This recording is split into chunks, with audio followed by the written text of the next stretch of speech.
नमस्कार, मैं हूं जितेंद्र आरंभ और आप देख रहे हैं एक्सक्लूसिव खबर। दोस्तों, नए साल में मौसम की ठंडक अपने चरम पर होती है। आप महसूस भी कर सकते हैं, खासतौर पर उत्तर भारत में। लेकिन इसी उत्तर भारत के बिहार में राजनीतिक तापमान जबरदस्त गर्म हो रहा है। इतना गर्म कि उसकी आंच दिल्ली में प्रधानमंत्री नरेंद्र मोदी की सत्ता तक पहुंच रही है।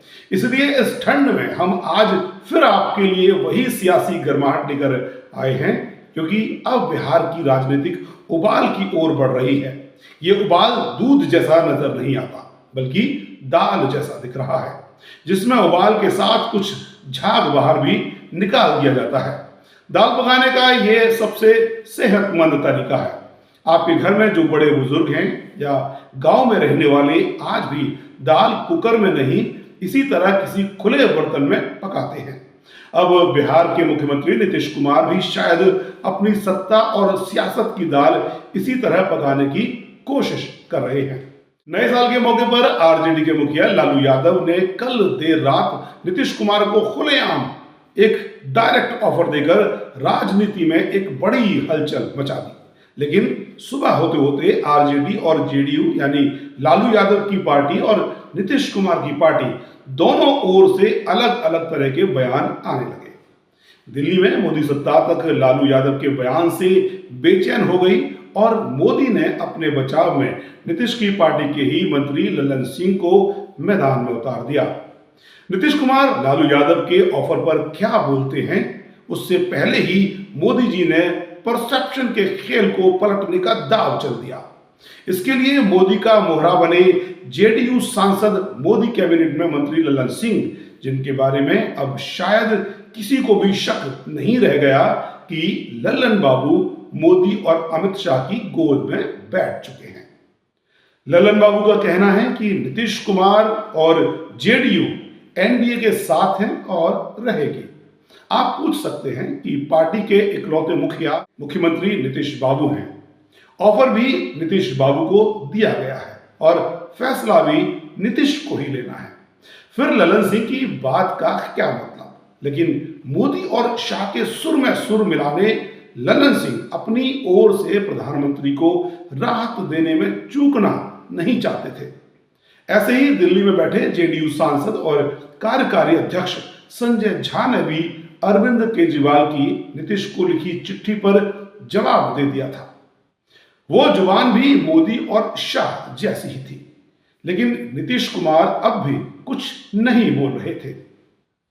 और आज भी लालू यादव के ओपन ऑफर पर वो कुछ नहीं बोलना चाहते। मीडिया ने पटना में जब उनसे सवाल किया तो नीतीश अपने अंदाज में मुस्कुराते हुए हाथ जोड़कर निकल गए। इसके मायने और ज्यादा बेहतर ढंग से समझना हो तो नीतीश के बेहद करीबी मंत्री महेश्वर हजारी की बात सुन लीजिए। महेश्वर हजारी के बेटे सनी कांग्रेस की टिकट पर लोकसभा चुनाव लड़ चुके हैं।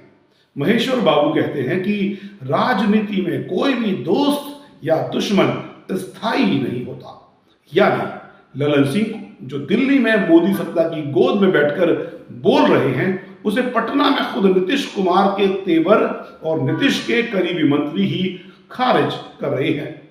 तो आप समझ लीजिए कि नीतीश असल में शायद सियासत की दाल के उबलने का ही नहीं, उस झाग के अलग होने का भी इंतजार करना चाहते हैं। जो कहने को तो नीतीश के साथ है, लेकिन स्वामी भक्ति अब प्रधानमंत्री मोदी के साथ दिखा रहे हैं।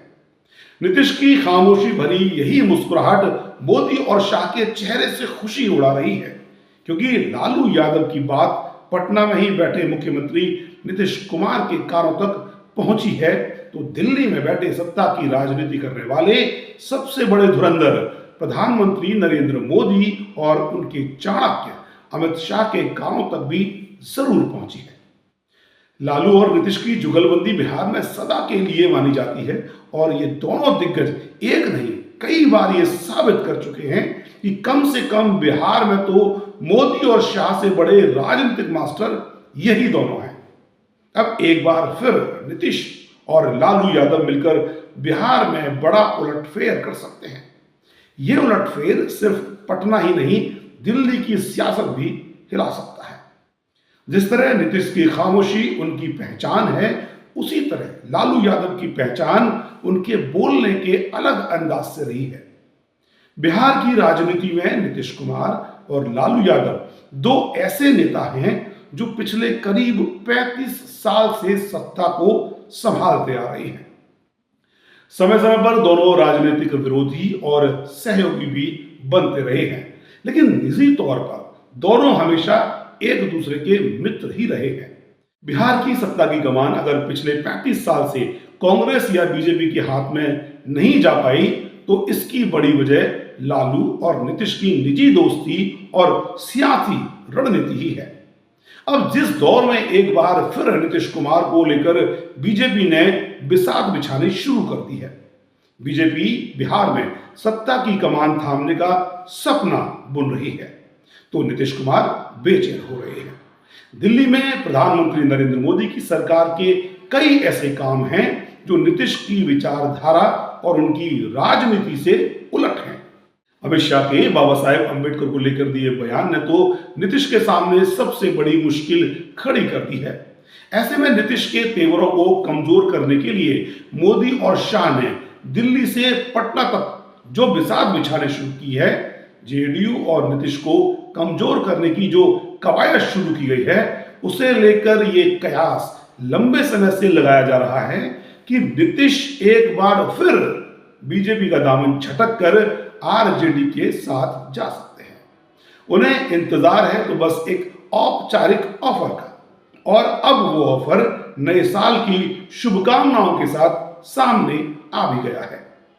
कल 1 जनवरी को नए साल के मौके पर जब लालू यादव शाम को पटना में लोगों से मिल रहे थे, तो एक स्थानीय पत्रकार ने उनसे नीतीश कुमार को लेकर सीधा सवाल दाग दिया कि क्या नीतीश अगर आरजेडी के साथ आना चाहेंगे तो उनका स्वागत होगा। इस सवाल के जवाब में लालू यादव ने भी सीधे सीधे बोल दिया कि नीतीश अगर आते हैं तो उनका स्वागत है। नीतीश आए और मिलकर अच्छे से काम करें। उन्होंने नीतीश को माफ कर देने और सारे पुराने गिले शिकवे मिटा देने की बात भी कही। लालू यादव को यह पूरा बयान हम आपको दिखा नहीं सकते, क्योंकि दूसरे न्यूज चैनल का मामला है और कॉपीराइट का कानूनी पेच खड़ा हो जाएगा। लेकिन जो उन्होंने बोला वो आपके सामने है। क्या इससे ज्यादा खुलकर, इससे ज्यादा डायरेक्ट ऑफर देने का कोई और तरीका हो सकता है?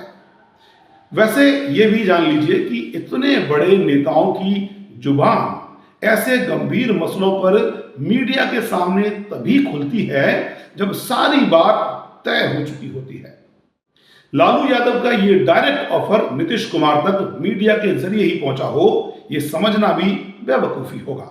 लालू ऐसा सीनियर लीडर जो सिर्फ बिहार नहीं, देश की सत्ता को बनाने और पलटने की हैसियत रखता है, वो ऐसे खुलेआम अगर मीडिया के सामने बयान दे रहा है, तो इसका मतलब साफ है कि लालू और नीतीश के बीच काफी कुछ पक चुका है।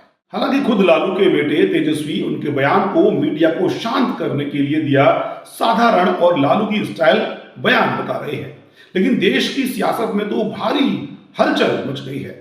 प्रधानमंत्री मोदी और अमित शाह की धड़कनें तो बढ़ती नजर आ रही हैं। तभी तो ललन सिंह को फौरन सामने आना पड़ा। लेकिन इसी मसले पर सवाल पूछे जाने पर नीतीश के रुख और उनके करीबी मंत्री की बातों ने सस्पेंस और गहरा कर दिया है। इस बात के कयास तो लंबे समय से लगाए जा रहे थे कि शायद नीतीश कुमार को फैसला लेने के लिए एक सही वक्त का इंतजार है। वो वक्त राजनीति भी हो सकता है और हिंदू परंपरा के मुताबिक भी हो सकता है। यह अंदाजा काफी समय से लगाया जा रहा है कि नीतीश कुमार 14 जनवरी को मकर संक्रांति के मौके पर जब सूर्य राशि परिवर्तन करता है, उस वक्त नीतीश भी बिहार में विपक्ष और सत्ता में अपने मुताबिक बड़ा परिवर्तन कर सकते हैं। अभी जो सत्ता में नीतीश की सहयोगी है, उस बीजेपी को फिर से विपक्ष में बिठा सकते हैं और विपक्ष में बैठी आरजेडी को फिर से अपने बगल में सत्ता में बिठा सकते हैं। यानी तेजस्वी यादव एक बार फिर उप मुख्यमंत्री की कुर्सी पर नजर आ सकते हैं और बीजेपी के मौजूदा दोनों उप मुख्यमंत्री विपक्ष में बिठाए जा सकते हैं। वैसे संकेतों और इशारों के जरिए अपनी बात कहने वाले नीतीश कुमार का एक संकेत सियासी लहरों को गिनने वाले देख भी रहे हैं। नीतीश कुमार नए साल के मौके पर जब लोगों से मिले तो उसमें उनके उप मुख्यमंत्री भी शामिल थे।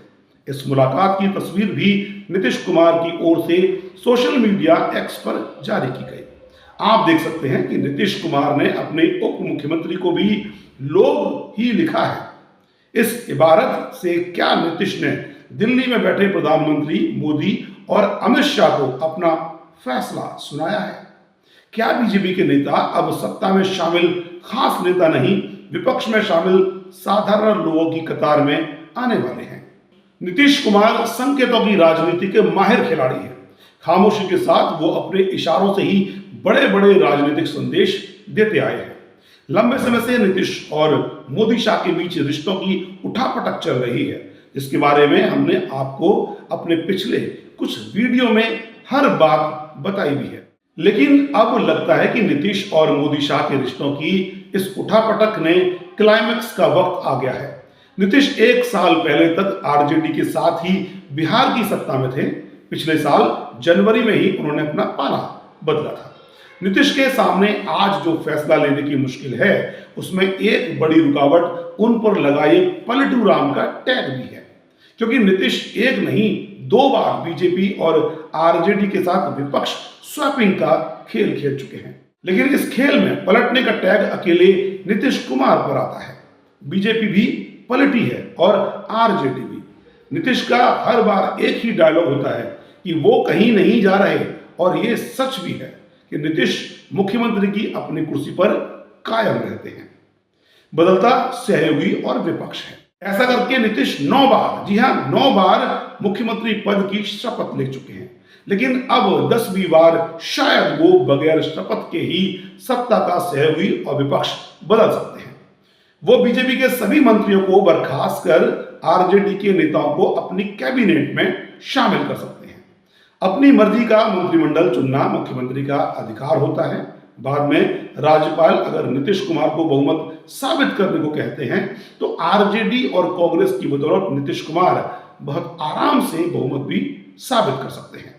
बिहार में अगर ये उलटफेर होता है तो दिल्ली में मोदी सत्ता भी डगमगा सकती है, क्योंकि नरेंद्र मोदी की कुर्सी मोटे तौर पर जिन 2 बैसाखियों पर टिकी है, उसमें से एक बैसाखी नीतीश कुमार की पार्टी जेडीयू के 12 सांसद ही हैं। इस खतरे को मोदी और शाह पहले ही भांप चुके हैं। इसलिए नीतीश कुमार के चारों ओर उनका शिकंजा पहले से ही कस चुका है। लेकिन अब लालू यादव के बयान के बाद दिल्ली में प्रधानमंत्री मोदी और अमित शाह की नींद उड़ गई है। दिल्ली में तो अपनी सरकार को बचा सकते हैं, क्योंकि माना यह जा रहा है कि दिल्ली में बैठे नीतीश के सांसद और असल में प्रधानमंत्री मोदी के पाले में जा चुके हैं। लेकिन नीतीश अगर बीजेपी से अलग होने का फैसला लेते हैं तो ये बीजेपी के दूसरे सहयोगियों और मोदी जी की दूसरी बैसाखियों पर भी असर डाल सकता है, उन्हें भी संदेश दे सकता है। दूसरी बड़ी बैसाखी आंध्र प्रदेश के मुख्यमंत्री चंद्रबाबू नायडू की पार्टी टीडीपी है, जिसके 16 सांसद हैं।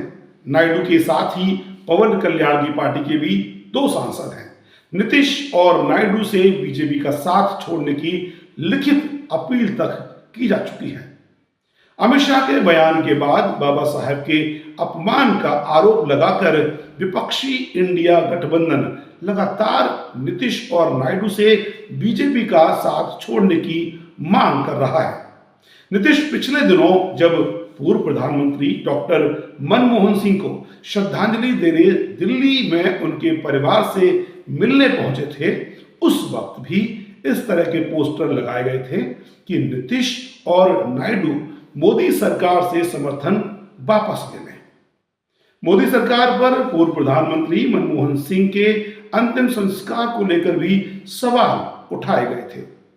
मनमोहन सिंह के परिवार से मुलाकात के दौरान बताया जाता है कि प्रियंका गांधी वाड्रा और सलमान खुर्शीद भी नीतीश से मिले थे। नीतीश की श्रद्धांजलि वाली कोई तस्वीर सामने न आने के पीछे यही वजह बताई जा रही है कि नीतीश और कांग्रेस के बीच कोई बड़ी जुगलबंदी की भूमिका शायद उस मुलाकात में बन गई हो। नीतीश वैसे भी विपक्षी इंडिया गठबंधन के जनक माने जाते हैं। अगर लोकसभा चुनाव से पहले नीतीश बीजेपी के साथ नहीं जाते तो शायद नरेंद्र मोदी तीसरी बार प्रधानमंत्री भी नहीं बन पाते। अब नीतीश के फैसले से बिहार ही नहीं, दिल्ली में मोदी की कुर्सी भी खतरे के बादल के बीच में है, क्योंकि मोदी और शाह जेडीयू सांसदों को तोड़ भी लें तो भी एनडीए के आंकड़े कुछ कम तो होना तय है। और जेडीयू को तोड़ने का संदेश बाकी सहयोगी दलों में किस तरह जाएगा ये बताने की जरूरत नहीं है। यानी हर सहयोगी का भड़कना लाजमी है। ऐसे में इंतजार अब सिर्फ एक बात का है कि लालू यादव के ओपन और डायरेक्ट ऑफर पर नीतीश कुमार ओपन और डायरेक्ट एक्शन क्या लेते हैं और कब लेते हैं, और मोदी शाह की जोड़ी पटना से दिल्ली तक अपनी सत्ता पर छाए खतरे के इन बादलों को कैसे दूर करती है। क्या पहली बार मोदी और शाह किसी नेता के आगे पूरी तरह सरेंडर करके नीतीश की हर शर्त मान लेंगे और नीतीश भी उन पर भरोसा करके मान जाएंगे? नीतीश के सामने असल सवाल ये बची हुई 10 महीने की सत्ता नहीं, बल्कि 10 महीने बाद होने वाले चुनाव और उनसे अपने वजूद पहले से ज्यादा ताकत के साथ अपने मुख्यमंत्री बनाने का सवाल है। महाराष्ट्र के एकनाथ शिंदे मॉडल को भी नीतीश कुमार देख रहे हैं और 2020 में बिहार चुनाव में चिराग पासवान मॉडल को नीतीश देख चुके हैं। मोदी और शाह तमाम भरोसा देने के बाद इन दो मॉडल पर नहीं चलेंगे, इसकी कोई गारंटी नहीं है। बिहार में अभी भी दिल्ली से क्या क्या चालें चली जा रही हैं, उनका अंदाजा नीतीश को भी है। कैसे चिराग मॉडल की तर्ज पर नीतीश के खिलाफ नए नए मोहरे तैयार किए जा रहे हैं, यह नीतीश कुमार भी जान रहे हैं। मोदी और शाह की इस रणनीति को मैं कल आपको डिटेल में बताऊंगा, क्योंकि अब लालू यादव के डायरेक्ट ऑफर के बाद फैसला नीतीश को भी लेना ही होगा और प्रधानमंत्री मोदी और अमित शाह को भी। दोस्तों, हमारा ये वीडियो आपको कैसा लगा हमें कमेंट करके जरूर बताएं। इसे लाइक और शेयर करें ताकि हम आप तक रोजाना कुछ नई जानकारी, अहम जानकारी आप तक पहुंचाते रहें। धन्यवाद।